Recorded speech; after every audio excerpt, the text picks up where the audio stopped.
Alright guys, welcome back to another live show from the Lost Cryptids Conservatory. My guest today is Robin Haynes McCray. Yep, you Uh, got it right. yep, she's from Michigan and has been encountering Bigfoot for her whole life practically. So Yeah. what got you started? When you knew officially? Like, When I knew officially, I was just a little kid. yeah. I didn't realize that they were anything special. I mean, I was 4 years old riding my bike to the end of our road, and there was all these big dirt mounds down there you could ride your bikes on. But it was all woods. And I would go down there and they would come up from the woods and stand in the tree line and talk to Watch you. me. Yeah, Oh. and watch me. And when I was younger than that, my mom said that back when I was 2, I had this imaginary friend that was tall, hairy, and talked to me all the time. And I said, I don't think it was imaginary, but okay. But I just don't ever know when there was a Right. time they weren't there. I mean, they've been a constant in my life. No matter where I live, no matter where I go, they show up. Yeah, so for people who don't know you, you actually have a pretty famous story, and I think there's books wrote about you. No, that's actually Jan Carter. I Who's get a very you dear guys friend. mixed. I've told you this so many times. I I get you guys know. mixed up. Yeah. And what's funny is Your Jan's staying stories at are my very house right similar. now. So it's, yeah, Yeah, she's yeah. staying at my house right now. So it's actually worse because we're doing the whole conference circuit and everything together. And it's like people get it jumbled all the time. It's similar. I mean, granted, hers was her grandfather had Right. saved a small one, and then Jan grew up with it, at her house. My situation was different circumstances, but not that crazily different. They just I have think always been people there. get mixed up with you both grew up around them Yeah. basically, and Yeah, like and you it's a guys are lot of hanging fun out together. because, So, well, it is. And Igor Borsteff had wanted us to meet years ago. and the same thing. Yeah, he seen both Yeah, of you and we guys. just were busy. It wasn't that we didn't want to meet each other. We were just not in the same circle at that time. And she had brought him to my house. He comes whenever he's in the States, he stays with me 3 to 4 months.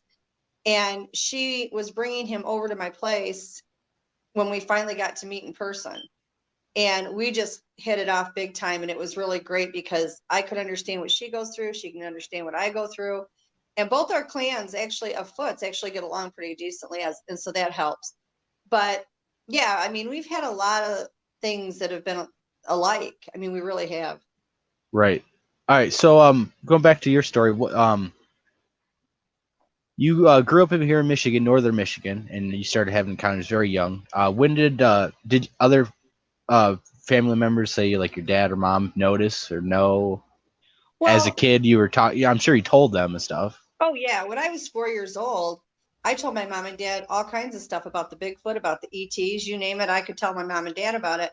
I mean, how many 4-year-olds say, "Oh, mom, dad, look at these are stick structures over here, and this is what they mean," and just go on and on about it. And I'm telling them about the ETs. And back then, there weren't books out yet about it. There was no place to go to read about it. And they just kind of looked at me like, what's the world's going on with this kid? They were very nice to me about it. They were never said this, don't talk about it, or, it's taboo or anything like that. That wasn't my parents. They were very nurturing. And they just said that, they didn't know anything about it. Did I have a dream? Did I, that kind of thing. But they were kind about it. And it just continued as I got older. And my mom, and this was probably about 6-7 years ago, God love her, we had gone to my daughter's soccer game out of town. And my mom went with me I said, come on, mom, I got to go out of town. You might as well go and have fun. So she came with us, and we were in the hotel room, and it's 3 and 4 o'clock in the morning. And I'm in the bathroom on the phone talking to people because I help a lot of people. I work with a lot of people with their clans and their foots, and, just let them download so they know that people don't think they're crazy. And I get calls around the clock because I get them from the other side of the globe. And I don't ever turn anybody down, as long as they're decent and they're kind. I will help anybody. And it's like 3 o'clock in the morning. I'm in there talking to these people about their Bigfoots and what they need to do, and mind speaking with their foots for them. And I get off the phone, and she said, does it ever stop? And I said, no, it doesn't, because I try to I'm not the greatest person in the world, but if I can help somebody, I always do. And I told her, I said, I told you this stuff is crazy. And she said, I'm going to tell you something. She said, I don't understand all of it. She said, I don't. But she said, I know you. And she said, you don't lie. You've never lied. And she said, this many people calling you round the clock tells me that whatever's going on is intense and it's real. Now, she's been at my house when they're pounding on the walls and, you know, little stuff like that. She's gotten used to it. She says it's kind of scary to her, but, you know, she acknowledges that it happens all the time. Right. Because go ahead. No, it's just that it is my life. I mean, whether I want it or not, this is it. Yeah, because well, you know, people when they encounter these things, they don't know where to turn, especially if they have no reference. And there's a lot of spectrum, I'm going to say, because you know, you're talking about mind speaking, and you're talking about a lot of things that people would consider woo and stuff. And I'm open to everything because I don't know. I've experienced a lot of weird paranormal stuff and ghost stuff, and even some UFOs. So I'm kind of open to everything if I see it. Right. But people, they don't have no reference and stuff, so they go out, and some people are nasty, and then some you have really good people. And I think it's important to help those in need who do need it, because a lot of people don't know anything, and they get scared, and they don't know what to do. I didn't have anybody. I had me. I had nobody to explain anything or talk to me or say you're not crazy. And as I got older, none of the contact ever went away. I mean, it was still there. You know, I was talking to spirits, and I was talking to the Bigfoot and the Dogman, and the ETs were showing up. And I'm like, okay, this is my crazy town. But if I'm crazy, why am I not crazy in any other aspect of my life? I mean, I don't have any mental problems. And, you know, at one point I did go into a psychiatrist, and I'm like, this is all going on and nobody else understands it, but this is my life. And they checked me from one end to the other and said, there's not a darn thing wrong with you. And I said, I understand. Right. I mean, because it's real. These things are out there. You know, the creepy things, spiritual things, paranormal. Exactly. It's all out I there. didn't So have anybody. And so I think and for most me, people don't. that's kind of why now in the situation that I'm in, and again, I'm not the greatest thing in the world. I don't proclaim to be, and I don't proclaim to be an expert either, because I don't believe there's any experts in this. But when people come to me for help, if I feel they're legit, you know, I am more than happy to help people. I do it gladly, because I don't want anybody to go through that feeling of not having anywhere to turn to with this stuff, because it's mind blowing. And, you know, there's a lot of people that don't believe in the woo, and they don't believe in the paranormal aspect, and that's okay, because they're not ready to. You don't force something they're not ready to do or to understand. But once you experience it, you don't have a choice but to accept it. And at that point, it is full reality to you. And if you don't accept it, then you're kind of, especially as a researcher, you know, people, you know, trying to get evidence and stuff. You don't accept that and you deny orbs or whatever.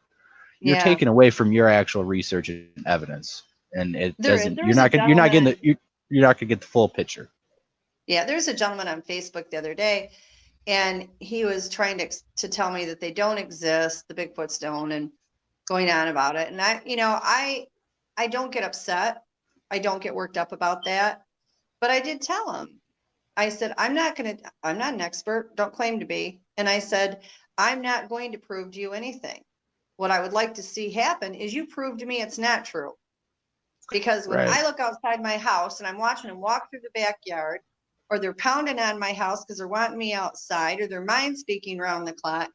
Okay, if you want me to pretend that none of that exists, then you prove to me they don't, because I don't feel that it's my job to prove to anybody. My job on this earth is not to prove anything about the Bigfoot, the ETs, or any of the cryptids to anybody. And my job is to experience what I do, and if people want to hear about it, I tell them. That's that attitude of not being. You don't have to prove it to anyone. You don't. I mean, I actually, for a few years, I didn't care about gathering evidence or showing it to everyone. Certainly, I was doing my own thing, and now I have my own the YouTube, and I'm showing everyone. So I've kind of changed my tune. But there was a while where it was real to me. I don't need to prove it to anyone. I mean, I thought for a lot of years someone else was already going to get it. It would have been proved by now, but it hasn't happened. And the government's not going to let it. Melly Ketchum did the The DNA internet study. might, but not the government. Yeah. Yeah, I worked on the DNA study, the Genome Project, that Dr. Melvin Melvin one. Yep. Ketchum did. And that is as legit as it comes. Like I know the inside story. I was there for the whole thing. I worked with her. She's now one of my absolute dearest friend. I will defend her with every breath in my body. But that aside, the information is real. And Right. these are a human hybrid. But before she did it, I already knew they were. I mean, if you want to know something, go to the source. I asked them, you know, they have a language, they can speak, they have an alphabet, they can write, they can mind So speak. okay, right. You always hear they speak English and native languages. Do they have Yeah. their own actual separate language from those? Yeah. Yes, Okay, so its absolutely. own Squatch language. Yeah. And it's you can understand it if you're used to it, but they talk really fast. Their voice is very deep. Mm. Like we talk and it comes from the upper part of our neck and in our throat. When they speak, it comes from down in the lower part of their chest to the base of where their neck meets their chest. And it's I've a heard him, guttural and sound. it sounds about right. It Mhm. doesn't sound human. I've heard a female, and she kind of it's hard to describe, but she was fluty or maybe sing Yeah. song sounding when she spoke. But Yeah. they were, Well, yeah. they sit under the window and chit chat, and it's hysterical because it sounds like people talking gibberish. No, And yeah, when they talk. They're talking. yeah, when Igor was here the last time, Jan was upstairs asleep in her room, and I was in my room. And I got up, and he said, "What were you and Janice talking about outside this morning?" And I said, "What are you talking about?" He said, "This morning." He said, "I was up at 5 a.m. and he takes my dining room and turns it into an office when he's here." Yeah, And he was, yep. yeah, he was sitting there working, and he heard him outside the window in the dining room. And he's like, "What were you talking about? I couldn't understand you. You were talking too fast." And I said, "First of all, it wasn't me. Like, don't even think for a second I'm going to be up talking at 5 in the morning because I'm just going to bed about that time." And I'm like, I wasn't awake, and Janice still isn't awake. So it wasn't her. Well, somebody was out there talking. I said, it was the Bigfoot. They sit under the windows constantly and jib jab, and you can hear them. And I had somebody say, "Well, Yep. why didn't you run out there and take their picture?" I'm not running out there to take their picture. Have I got pictures of them? Yes, I do. I do. Are they, Patterson Gimlin quality? Probably not to anybody else. I think they're pretty darn clear. I've had a lot of good responses from them. Mhm. But the thing of it is I don't run around taking pictures. I don't. I did that for years. And the thing of it is yeah, I've got a ton of them. I've probably got almost 20,000 pictures in my computer of things either they've done, structures, pictures of them or whatever. It doesn't change anything. Nobody will believe it anyway when you show it to them. Right. It's So what's the point? well, you have people that believe and others that will laugh and Yep. stuff. I mean, I've experienced it. I think every researcher's experienced Oh it. Really, yeah, so you absolutely. can't please everyone, and No, you can't. And you know what? And I look at it this way. I don't try to. The yeah, people yeah, that come to me and either just want a conversation because they want somebody that mutually will believe in it and talk to, they don't need help. They just want somebody to talk to. I'm there. I can do that all day long. Somebody is in trouble and needs help, I will help with the best of my ability. yeah. It's I good don't have because time for the haters and the people that just want information. Maybe they haven't had any, contact or whatever. Pick my brain. I don't care. I'm more than happy to talk to you. Right now, Jan and I, unfortunately, due to the coronavirus, the conferences are shut down. But what we are doing yes, this year, like we did last year, is conferences because we want people to know more about the ways of the Bigfoot. Because the problem is as they're coming more and more, we're around people. I mean, we're out there watching them, they're out there watching us. I mean, it works both ways. But people don't understand that their ways are not our ways. So there's a lot of miscommunication between us and them where things really aren't them being aggressive. But because we don't know their ways, we assume it is.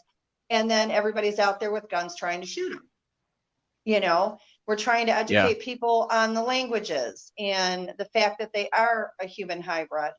And we're not trying to convince anybody. We're simply putting that information out for people to think about it, consider it. And a lot of the habituators already know these things. But a lot of the regular people out there that don't have those kinds of experiences, through no fault of their own, don't know that. And we're getting a lot of people where there's conflict and gunfire when there really and truly doesn't have to be. I mean, they're not all good. Yeah. But they're not all bad. I mean, there are people. So like us, we have good people and bad people. It's the same thing there. Yeah, but exactly. If you understand where they're coming from, you are less likely for confrontations. Yeah, I mean, it's hard because they are kind of scary looking. So a lot of people freak out. They are. And we're scary looking to them. So it works both ways. We look different, right? And I like my first real encounter. I classify as a bluff charge, but it didn't make any aggressive warnings before it actually came towards me. It didn't bluff charge me. It actually crossed the road in 3 steps, jumped into some water, and dashed towards me and stopped. Yep. So it wasn't a bluff charge, but some people would consider it that. I mean, that's the only term I categorize. But if they want to hurt you, there is no place on this planet or any other planet you're going to go to save yourself. Yeah. So if you're not getting hurt, it's a warning. But it's like you have to understand they are giving warnings. Listen to the warnings. They're letting you know, hey, we're real, we're here, they're there. Because I was always out there, and I made a low whoop, and made no aggressive thing, no nothing. But I think it was either curious to say, what the heck was I doing out there, or here I am. This is what you're looking for. And that's the thing. I mean, there are bad ones out there. I'm not going to lie to anybody and say there aren't. I always tell everybody the good ones, the love that you get from them is so much deeper than we can comprehend, because it's a much deeper love than what we have. But the bad ones are lethal. I'm not even going to lie to you, because of the abilities that they have and the strength that they have. But if you're out there in the woods and you know what to look for, and you know when they do things, what that meaning is, all that conflict, I would say 95 to 99% goes away, because if they're telling you you're getting too close, get out of there. I mean, people need to realize that when you walk out of your door, you're now in their home. And if you're sitting in your house at night with your kids and you're watching TV, eating pizza, or whatever you do at home, and somebody barges in your door, especially with a gun or even without a gun, but someone barges into your home and they are near your children, there's not one human out there that will not protect their kids with their life. We cannot it's just expect instinct. them. Yeah. We cannot expect them to do anything less. So when we go out into their homes, we may not know where those kids are at, but maybe we wander too close to them, and they will do things first. They don't just flat out attack. There are things that they're going to do first, whether it's toss a rock at you, or whatever, to try to get you to realize that you are now too close. But I've talked to so many people that say, well, they threw a rock at me, I'm going out with them after a gun. And I'm like, if they wanted to hit you, they don't miss. They literally do not miss. That rock was a warning saying, hey, just wanted to let you know we're here. You're a little close. Can you back off? Yeah, and it is hard because we don't speak to each other. We don't, and then habituation cases, there's a communication of sometimes trading or taking certain amount of apples or not in my Michigan group would do that all day long. You could give them anything. I'd give them a gift. They'd give me a gift. We'd go back and forth and barter and trade. They were wonderful. The ones here where I'm at now, they're great about asking for what they want, but they don't always take it. And that's the other thing that people need to realize. For them, it's the gesture. It is not necessarily the act of taking it. When they see that you've given them something, to them, that means a lot, because it shows a kindness, that you're willing to accept them. So they don't always take it. And people shouldn't feel bad if they don't. For them, the gesture counts more than the actual food. And I know people that have spent 2 and 3 years getting them to take something. In Michigan, I didn't have that. I mean, the first time out, they just started taking everything, and I never had an issue. The ones here where I'm at now, it's hit and miss. They wanted, one night they were absolutely in a tizzy. They had to have ginger and turmeric. And so it's like 8 o'clock at night. I get dressed. I go into Walmart. I get the ginger. I get the turmeric. I come home. It's pouring down rain. I'm like, where do you want it? They told me where to go put it. I go outside. I put it there. I didn't touch it. And I said, you guys, I just went, bought this stuff. What is the problem? They didn't like the containers it was in. And I was like, if it's not in the container, it's going to dissolve all over the ground. So we had issues with that, but they finally got it. And I think we lost him. Where'd he go?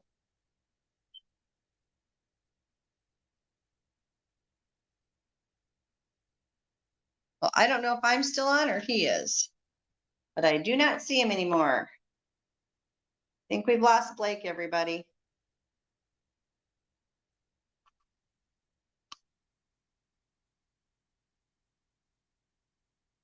Hello, Blake. Where are you?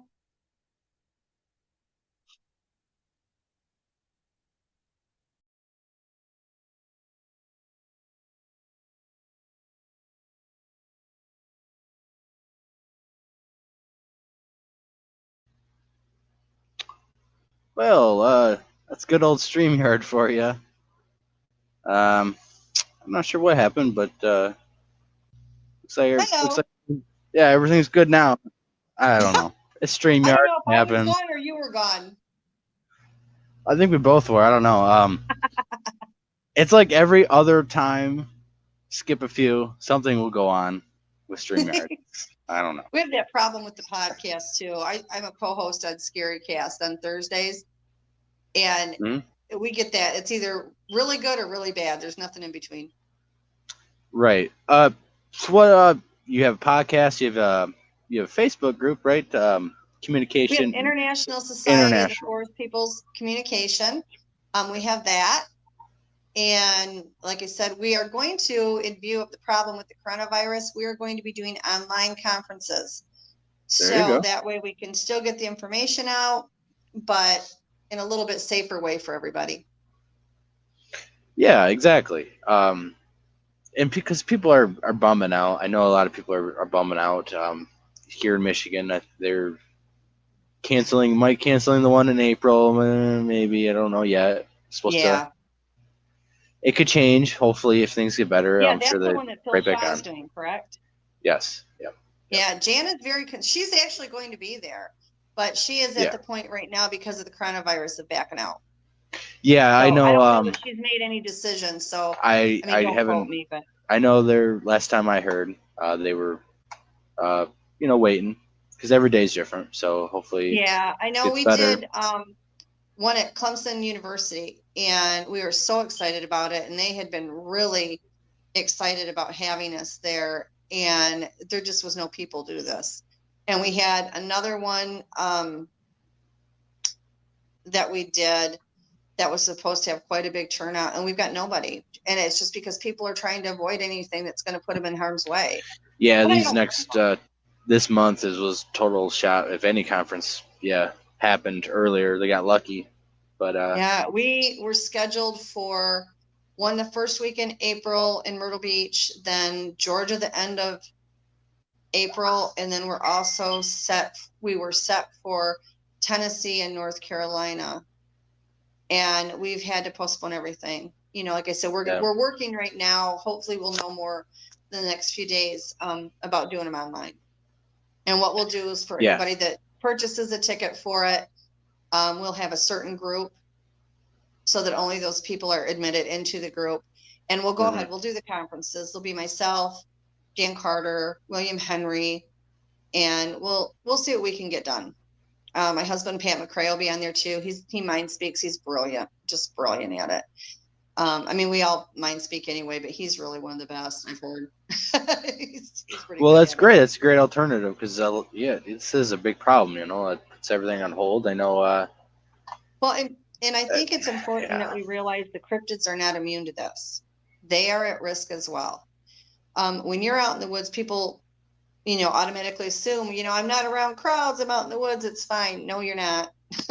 The cryptids are every bit as able to contract this as we are. Now, they came to me 6 weeks ago, and were in a panic about it and just extremely upset because they were like, we don't, what are we supposed to do? What are we supposed to do? What I've done, and I put it out in several groups on Facebook, because I spent about 2 to 3 weeks doing research on what was going to be the best thing that they could do. I mean, obviously they don't have the medicine we have. You have to have, from what I've been able to talk to doctors, scientists, and anybody else that I could talk to, high volumes of vitamin C. You've got to get at least 2,000 in your day.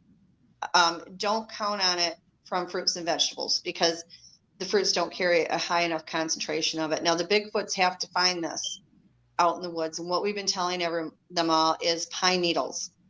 Pine needles carry a huge amount of vitamin C. And, they make fire. The Bigfoots know how, the Dogmen do, all of them. And they can make a pine needle tea. And it's vital that they do it. Ponderosa pine is the only toxic pine. So they can, especially the white pine, are fantastic. They have even a higher concentration of it, but they can make a pine needle tea. I don't care where they get the vitamin C, but fruits are not going to cut it, not even close. Zinc. The other thing is zinc, high quantities of zinc. Zinc is going to stop this virus from attaching to your throat and your lungs. And that's what normally does everybody in. And so, and this is something that we can do as well, is the zinc and a lot of our vitamin foods C. are mineral deficient and it's processed, and you're not Exactly. getting Now, nothing. the foots can get zinc. GMO and Yeah, the foots can get zinc from pumpkins. They can get it from squash. They also are intelligent to know where to find vitamin C and zinc. But it is imperative. A lot of the habituators, I've been trying to get messages to a lot of people. Let your clans know they need to be on this to fight it. It's not going to cure it if they get it. It will help protect them from getting it. The unknown side is going to be safe from this. The human side is not. And the ones that have a higher strand of human in them and a stronger human lineage are more at risk. And because they have to get diseases, and if they're close enough, like chimpanzees and us, we can spread diseases between multi-species and stuff. Is not unheard of at all. No, and this is the non-human strain of coronavirus. The human strain of coronavirus we already know how to get rid of. This is the non-human, which means it's going to hit the animals as well. Yeah, some people say it came from a lab and all this and all that. We don't know, but it's new, I guess we don't have immunity, and it doesn't change what is. It's already out there, but all the animals out there in the woods can get it. And the Bigfoots are not an animal, not any more than we are, but they are human, and it is attaching to humans, and so they're at risk as well. There's a lot of unknowns about this and misinformation, and a lot of unknowns. But at this point, my personal opinion is might be a little too much overreaction for everything. I think people need to calm down. I think it's bad enough, and it is a very serious thing. But panicking, you can't solve anything when you're panicked. Well, that's what could actually make things worse, is everyone panicking and actually ruin the economy or riot. It is serious. Then you actually have an actual problem. Then everything will shut down. Yeah, as serious as it is, cooler heads prevail. Running around half-cocked, screaming and carrying on and fighting everybody over toilet paper or whatever. Obviously prepare. Get what you need. Get your supplies. Well, but and that shows how many people, I guess, weren't prepared or whatever. Well, we did a show on what they call it pop culture the other night, and I was asked to come on it, and they were talking about the coronavirus in different areas, and they wanted to know about down here where I'm at. And like I told them, we're in this together, and if you have something that your neighbor needs because nobody can get out, don't be selfish. Splitting that in half is not going to kill you or save you. Be a human. It's not Mad Max level apocalypse right now, people. No, it's not. I just got done sending a box to Tennessee with bread and toilet paper in it because they can't get any. Well, it's like that everywhere. I've seen it in every state. It's like that, and that's the scary part, is everyone freaking out. Everyone freaking out. It's not the virus, Yeah. I know everybody's trying to be safe and everything, but you don't do it at somebody else's expense. And if somebody needs something and you have it, you can share it. You're not going to die because you shared something. you know. And so that's what we were trying to talk about the other night. And it's just like, if I have, let's say, you know, my next door neighbor can't get bread because they're off the shelves and I have a loaf, she's getting half of it. A half a loaf of bread is not going to keep me alive. You know, so Right. I guess it's just a And, matter. go ahead. No, I think it's just a matter of being a little bit kinder to each other. Right. And in a real situation where things totally, you know, STHF, you want to build a community and stuff. You know, you want to have friends. Yeah. You don't want your next door neighbor coming Yeah. over to steal your food and trying to kill you because you didn't share with them when they know you have Exactly. all this stuff because you're an Oh, a-hole. and the looting has They don't like started there, you you, know? know, it's You got to be crazy. smart. Well, and, you Yeah. know, I hear a lot of good things coming out and a lot of bad things. And, you know, so I just, you gotta have an open mind, but keep your eyes open, watch, you know, it's good to be Sure. prepared. Um, so anyways, back to the Bigfoot and all that. Uh, what are you doing currently? You're doing these conference and stuff. What about the Bigfoot activity? They're worried about the virus and stuff. But before Yeah, this, obviously yes, they're worried about before this, that. what was the plan for 2020 before Corona got? 2020 was just doing the conferences, communicating with them, learning from them. Same thing I always do. I don't Yeah, really set out with a plan. My life just kind of spirals. It just kind of, what happens, happens. that's In fact, I think yeah. I was telling you guys, I think when we talked the last time, we had a storm here. And Pat and I were laying in bed one morning and we were just tired. We didn't feel like getting up. And they just started beating on the wall of my bedroom. I mean, they were just a pounding on the outside of my bedroom wall. And I looked at Pat and I said, "What is going on?" He says, "I have no idea." So we asked him. We did the mind speak and asked him, and they were just all chaotic. We weren't getting any solid answers. So we're back to watching a movie. Next thing I know, they're pounding the living tar out of the walls again. So we kind of looked at each other and said, "Okay, something's up," because they don't get. I mean, they pound on the house a lot, but not like this. This was frantic. They were worried. We go outside and hear the power lines down across the front of the property. It was down partially and it was hanging in the tree, which was setting off sparks, and it was catching the ground on fire. And then on the side of the property, another tree was down on the power line. And they were letting us know. I mean, that was the whole thing. They want us out of the house. There was fire out in the yard. Power lines were all down. And as soon as we went out there, saw what was going on, we knew why they were, so worked up. But thank God they let us know. Our whole house could have burned down. The whole property could have gone up. We didn't know. Yeah, or you know, you walk out there not paying attention in the morning, and get zapped or whatever, and Well, um, yeah. so, I mean, we had no clue. And we had, when Florence came through here, the hurricane, we had a tree that was coming down. And I knew it would have come down on the house. I mean, it was the path of it falling was the house. And it was mm, going to take just one good wind from that hurricane to bring it down on the house. And I was out there and Pat and I were looking, it was like a 30, 40-foot pine tree. And it yeah, was it's good. already starting to angle and come down. And we had already been wondering what we were going to do with it, because we didn't have anything here to cut it down with, and it was getting worse. Yeah, it's dangerous to Yeah. do those things too. Yeah, Yeah. And so I went out there and I was like, "Guys, I don't know if you're listening or not, but I could really use an assist with this." And I don't do that often. I don't go to them and say, "Hey, do this, do that." And they don't listen to me anyway. But I was like, if anybody's out there, I'd really appreciate this not going through my house.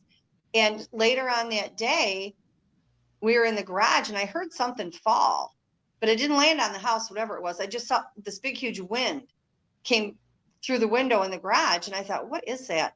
I go outside, and not only did they take that tree down, they had pulled it back away from the house and off to the side. There is no way that tree would have ever missed the house. We'd had people come out and look at it. We couldn't figure out what to do about it. And they pulled it back. So it missed the house. I mean, where it broke off at the stump, it had been dragged backwards. And then the tip of it, the top of the tree, if it would have fallen, it would have snapped it back. Instead, it was snapped downward, so it would miss the house.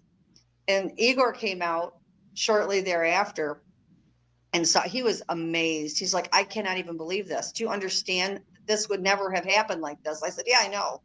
It's like, "Thank you, friends in high places." So right. I actually do a tree work actually, so I know actually yeah. it is dangerous, and you don't want to do it yourself. And that is kind of weird because if it was leaning at your house at a good angle, it takes a lot to steer it away, especially if it Yeah, and breaks. the trunk on this, I couldn't get my arms Usually, those around. leans is exactly where it's going to go. Unless you Yeah, cut it and you steer it with a cut, which that yeah. didn't happen. They broke it But it or was funny because I don't even know how they did it, but this where it broke yeah, off I'm at the kind of thinking stump. about it too. It's like I might have Yeah, took a few. but I'm where it guessing. broke off from the stump, it was pulled behind the stump a good 6, 7 feet. Like it's not going to break. It's when it breaks, it's going to fall forward. It's not going to get drugged behind it. So it was, yeah. They've come through on more than one occasion.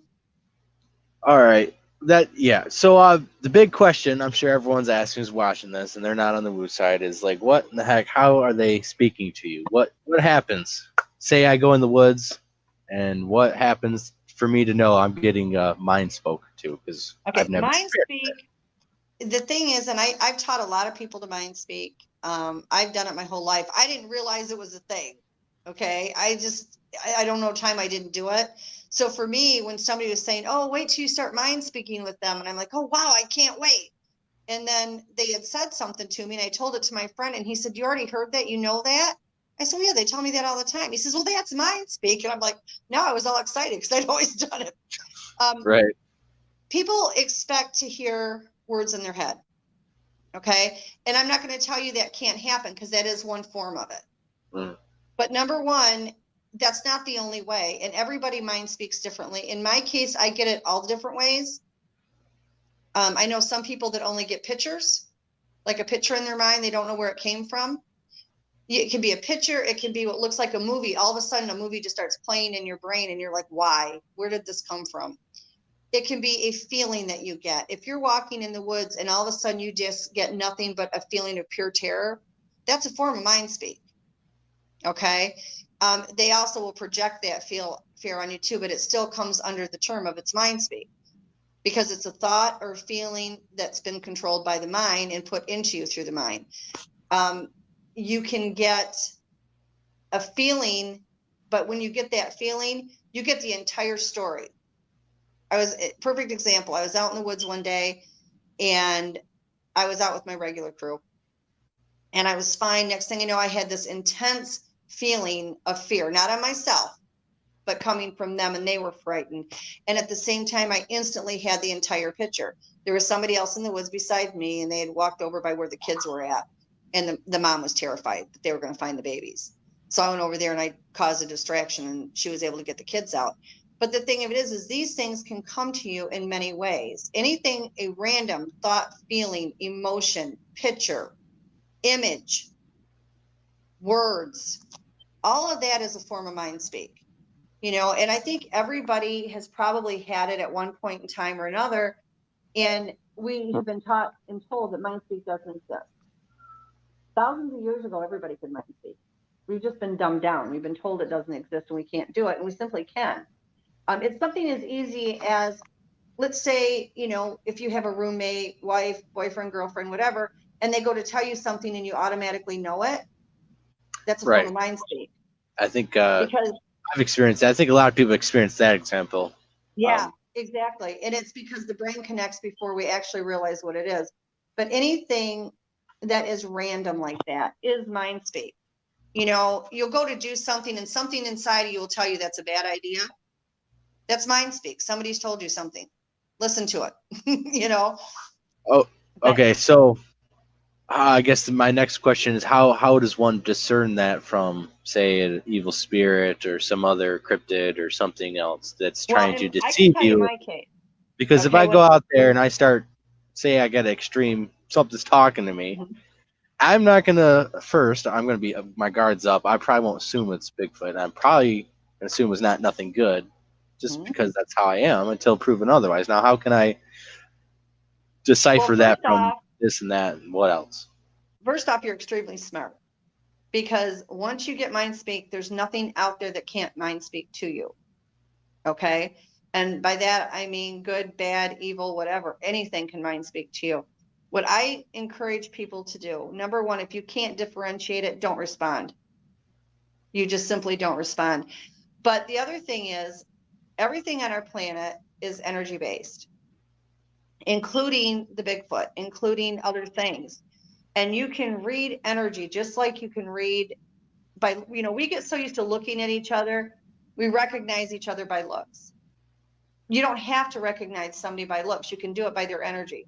If you're in a room and somebody walks up behind you, they're there even though you haven't physically seen them. Or they're staring at you or something. Yeah. Because you're picking up their energy signature. So when you start mind speaking, and the people that I've worked with, I always go over this with them, especially, the Bigfoots or anything else for that matter. Feel the energy from what you're talking to. If it feels good, you're okay. If it feels off, if it doesn't feel right, you don't give it the time of day. You don't respond. I don't care if it's screaming in your head or if it's telling you the house is on fire. If you're picking up something that feels off to you, you do not respond. Now, once you get talking to something that's good, feel what that energy from that one feels like. That's an energy signature. That it's just like looking at somebody's face and saying, I know that it's you because this is what you look like. And when you talk to other ones, you'll learn their energy. And that will keep you safe. Now, things will try to deceive you, but the energy of these things doesn't lie. The good ones, the bad ones, whatever, the energy doesn't lie. It is what it is. So what you can do is learn to feel that. And as you learn to feel that, it does keep you much safer. Okay, because I do think a lot of people could be deceived out there, because they do. I truly believe there's a lot more out there than Bigfoot. There's a lot of cryptids. They're the nicest of the things that are out there. Probably. Yeah, and so have you asked them what they are, what they come from? Are they you said they're hybrid and stuff, but like in the history books or even some passages of the Bibles and ancient histories of the Babylonians and there's different heroes and stuff that they have very similar features of a Bigfoot, but they're never called like a Bigfoot. Sometimes they're a wild man or a cave dweller, troglodyte, the Greek word. What are they? Do they have? Where do they fit in this ancient history? Asking me. Yeah, I get a lot of people ask me, are they the Nephilim? They're right, not. That's one theory. I know a lot of people believe that they are, and I don't ever challenge anybody's belief, but I'm just simply telling you, if you ask them, they're going to tell you they're not. They're not demonic. I get a lot of that too. And it's like, there's a difference between evil and demonic, and people don't seem to realize that. Demonic comes from the underworld. I've dealt with stuff that's come from there before. Don't like it. Don't want to have to do it if I don't have to. But there is a difference between evil and demonic. Number one, the Foots are not evil. When I asked them years before they ever did the DNA study, I had asked, and what they told me, they said, we're human like you. And then they pointed up to the sky and said, "In star people." That came from them. Those were their words, not mine. And I said, okay. I would imagine that's where a lot of the paranormal abilities come from. And the more human ones, they've all got the abilities. I mean, people are like, some of them use them, some of them don't. I think some of them don't have them. And I said, no, they all have them. But if they're not taught by their parents to use them, they don't even know they have them. Certain clans are more old school where they don't use them, where others will use them all the time. And I tell people to compare that to an Amish. The Amish are people just like we are. However, certain sectors do not believe in using electricity, or they don't use motor vehicles, or, any of these things, not because they can't, but they believe that in their culture, they don't. And this is not much different than what the Bigfoot do. They all can do these things, but if they are not taught by their parents to do them, they don't know they can. And most of them will do them. Now, the mind speak is pretty much universal for all of them.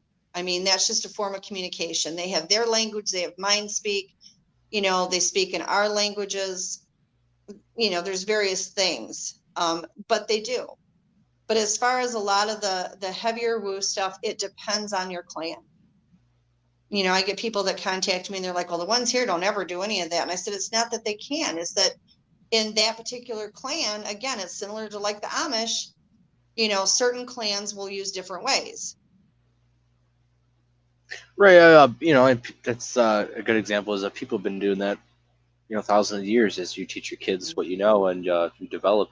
Well, yeah, Sometimes really, you that's it. develop culture here and culture there, and that's why Egypt's built the pyramids over there, and other cultures didn't do as much, but they might have had different religious beliefs and knew more plants and different things like that. Yeah. Um, you know, I guess let's change the subject real quick. What else is out there that you know of that is more dangerous than a Bigfoot? Because you were talking about like Dogman and Well, the dogmen, we have to understand, not all dogmen are evil.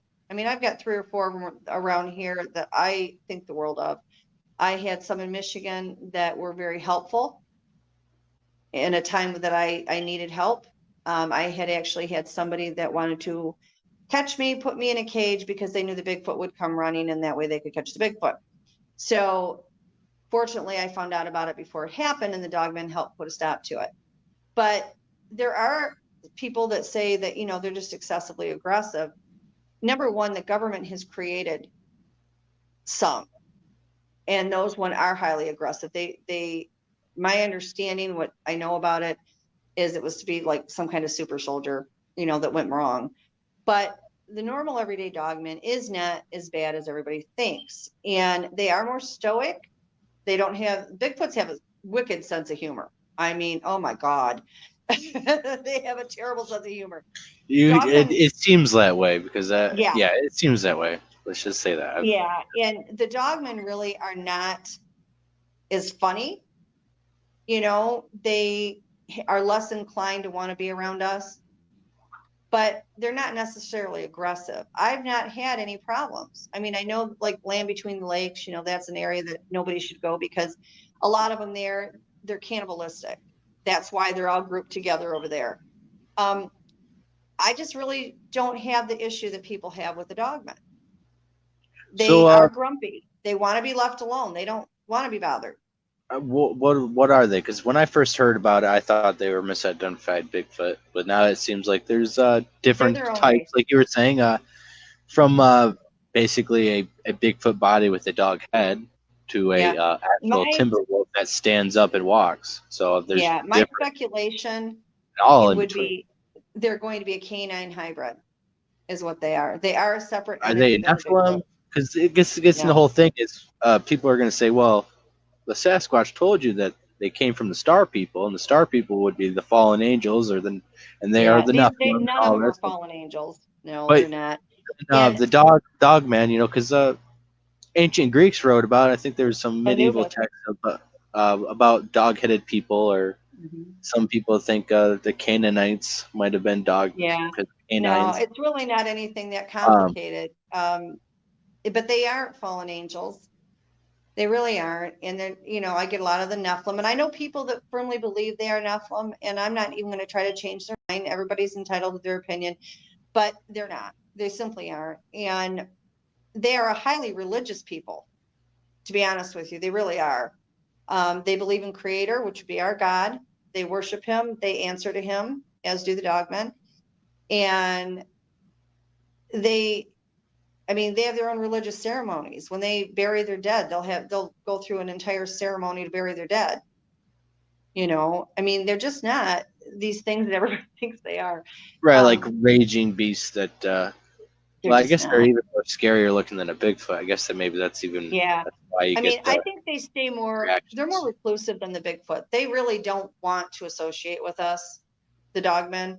They're fine letting the Bigfoot have contact because they certainly don't want it. They're not as talkative. Some of them are friendly. I know people that have got groups of the dogmen that they're very close with.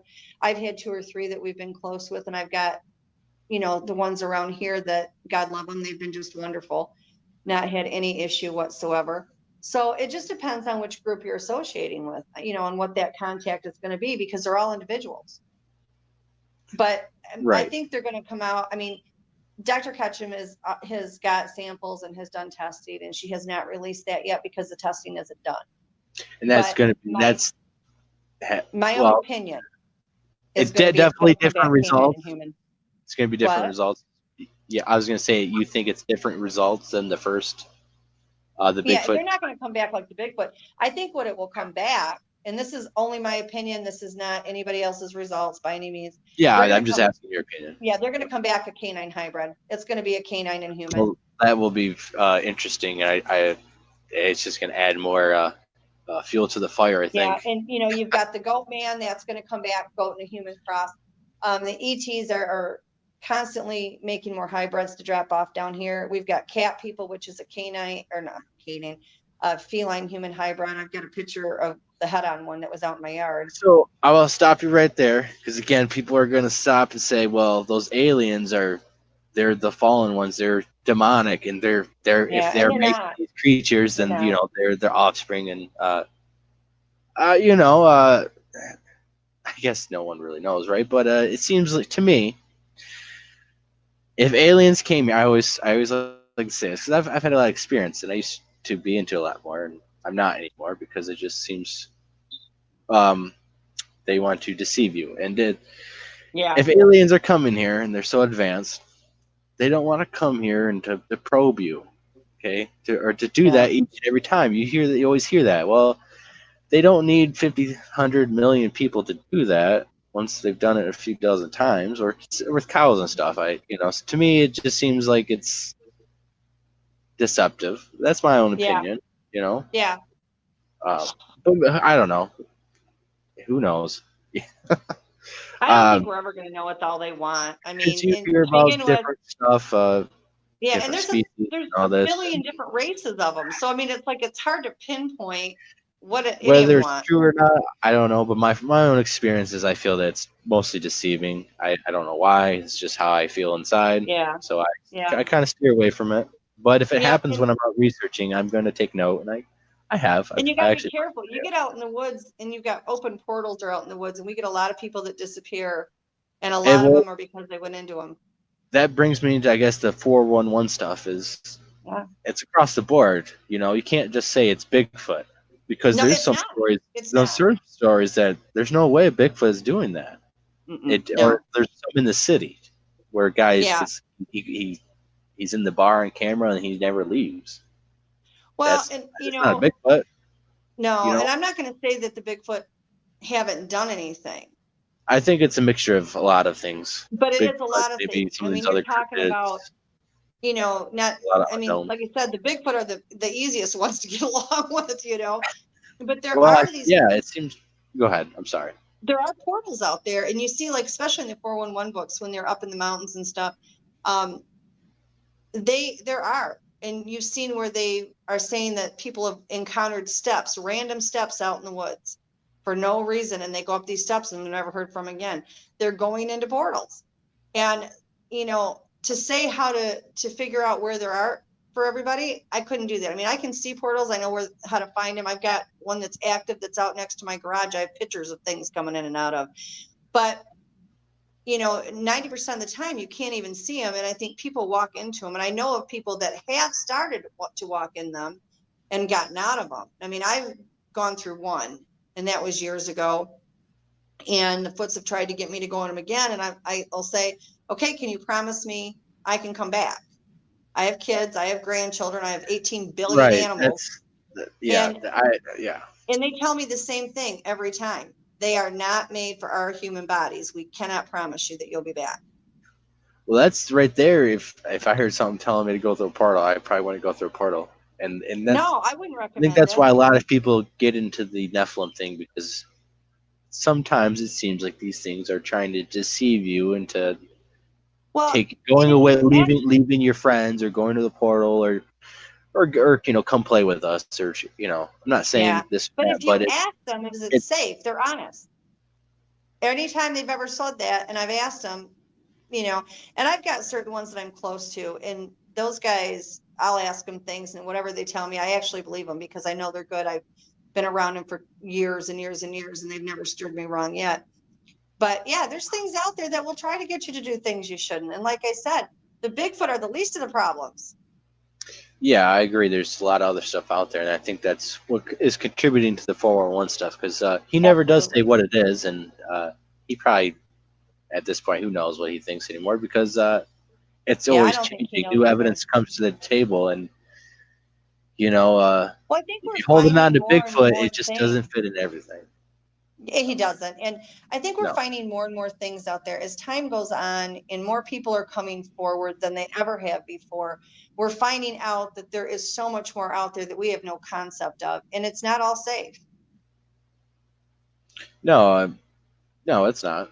I have always believed since a young age is, North America is really unexplored. And the white It man is. has been here for 300 years, 400 years, or whatever, coming up 16 something. We were Yeah, colonizing this really pretty good. That's a very short time, and there's no ancient history because the ancient history of Native Americans only go back. We only acknowledged it to 1500 AD. It goes hmm back farther with you get the Aztecs and Mayans and Incas and stuff, but there's no recognized, like in the history books, and you actually read it, there's no Native American 2000 BC of what is going on. Now there's oral right, traditions and there's all the stories of what actually happened, but we don't accept that. So right. when you read Native American history, it only goes back a couple hundred years before the white guy got here. So it's a whole time frame of mystery and ancient people coming here, and hmm they find Roman swords and this and Roman Yeah, coins, rivers, and I think there's just a lot of stuff and hidden treasures and temples oh, I and agree. cryptids and Definitely. creatures and monsters, and it just seems like that because we think we know everything, and in the modern world we do things a certain modern way, and I'm sure everything else the cryptids have evolved to live around that. Like you were Mhm. saying, at nighttime, bam, that switch goes off. It's their time to come out. It No one. is. And people seem to think that they're nocturnal. And I just really want to put this out there. They're absolutely not nocturnal.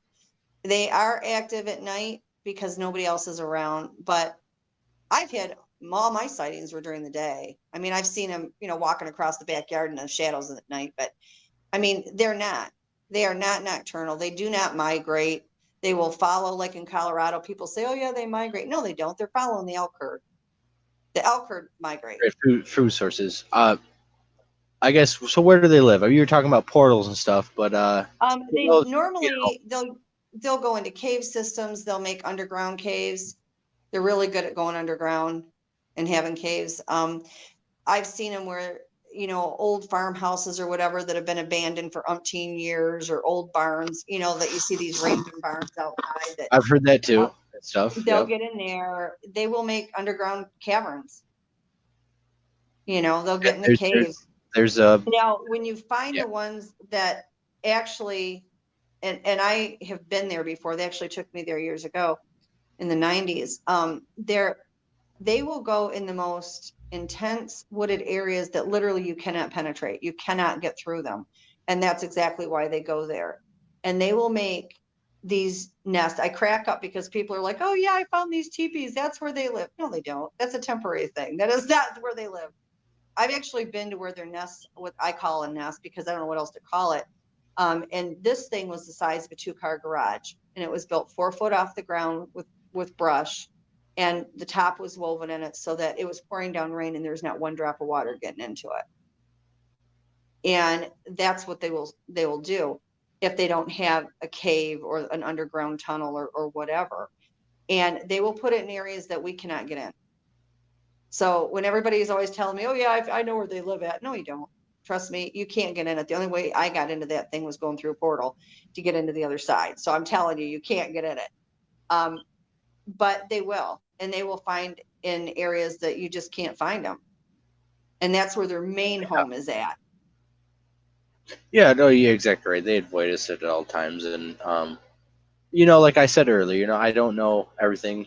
I've never experienced the things you're talking about, but I'm open to it. Mhm. That's why I Right. have you on, and And I a think lot that's of all people. anybody can ask. Like, Yeah, I don't expect anybody to take what I say with blind faith because I know how crazy it sounds. You know, excuse all the dogs barking. I have a load of puppies coming in right now. I work with Second Chance Rescue, and we have been live trapping 20 awesome. puppies that are feral. But I don't expect anybody to just take my word for it. I'm not offended by that. I'm not upset by it. It's a lot to take on. It's my life, so I know it's real. But the best I can ask is keep an open mind. Think about it. Yeah, and you should keep it in the back of your head, because if you see something out there, then you have the frame of reference and be like, oh, wait, I remember what they were talking about, what she was saying, Yeah. and maybe we should do this because Yeah. it's happening. So, Yeah. and I think everyone should do that, because I've experienced things out there, and there's more than Bigfoot, Yeah. and you need to Oh, keep there is. it, acknowledge it, Yeah. and because it may And add don't to be the afraid to equation you're ask looking for. questions. That's how we learn. It's not about anybody knowing more than anybody else. We all have different experiences, and if we don't share those experiences, we're never going to learn. Yeah, and if you are, skeptical and be like, well, I don't believe in the woo, and you don't look into it at all, I think you're doing yourself a disservice, because you're not looking at potential evidence and potential Mm-hmm. witnesses and collaboration with people where you might lead you to better findings Yeah. that you're not getting because you're dismissing because of how you Right. think. And I think people need to be open. Yeah. And people will accept it in their own time, and that's okay. When they're ready and their mind is ready, they will accept it. And that's perfectly fine. Yeah, I mean, You if know? it happens to me, I'll come on here and say, yeah, I believe in mind speak. I got some mind spoke. I'll tell everyone, but Yeah. it's not Like happened I to me said, yet. I So, don't push it but on anybody. If people want me to talk about it, I'm more than happy to do that. I don't run around and try to force it down people's throat. I don't try to convince anybody. And I certainly don't try to push it on them. right. Yeah, I mean, the community is very far-reaching, and everyone has different groups and cliques and sides Sure. and opinions and stuff. And I think everyone does better when we all kind of collaborate a bit. Yeah, 'Cause, I agree. everyone on this, say the woo side, they got a lot of good stuff going on, and it's maybe it's not all Bigfoot related. Some of it definitely needs to be looked at and Yeah. accounted for. And I know there's people, and I've heard it. There's interviews, you can hear it from some of the bigger guys too. They've experienced some of this paranormal stuff, and they sometimes don't tell it with the Bigfoot stuff because they want to separate it. Every once in a while, they do admit that, yes, I've had some type of mind spoke feeling, or Yeah. I've seen orbs and stuff, or UFO, and then I've seen a Bigfoot. But they kind of separate it. I don't think we should be doing that, because it's, No, it's all part of it. And I think, again, it comes back to when people yeah. are ready, when they're ready in their own mind and they're ready, it'll be like a light bulb going off. Yeah, exactly. Because it's a big mystery, and there's more things than Bigfoot. And I keep saying it. Yeah, So that's you one of need to many. categorize, and yeah, if you, yeah. Anyways, it's been an hour. This is usually when we cut it off. That's fine. You want to plug in some more websites, or Well, YouTube, everybody can Facebook? go to www.sasquatchgenomeproject.org. And if they look in the left-hand column, the first, I think it's 1 through 5 is all the scientific paper on the Bigfoot. And I encourage everybody to look at it. And it's hard to understand, I know, but you know what? The end result is the same. They're a human hybrid. And the website has a lot of other things that are really informative, structures, different people that are active in this research. So it might be something interesting for them. Awesome, thank you. Anything else before we leave? Shut it No, just be kind to each other. And all this craziness, be kind to each other. down. Perfect, perfect.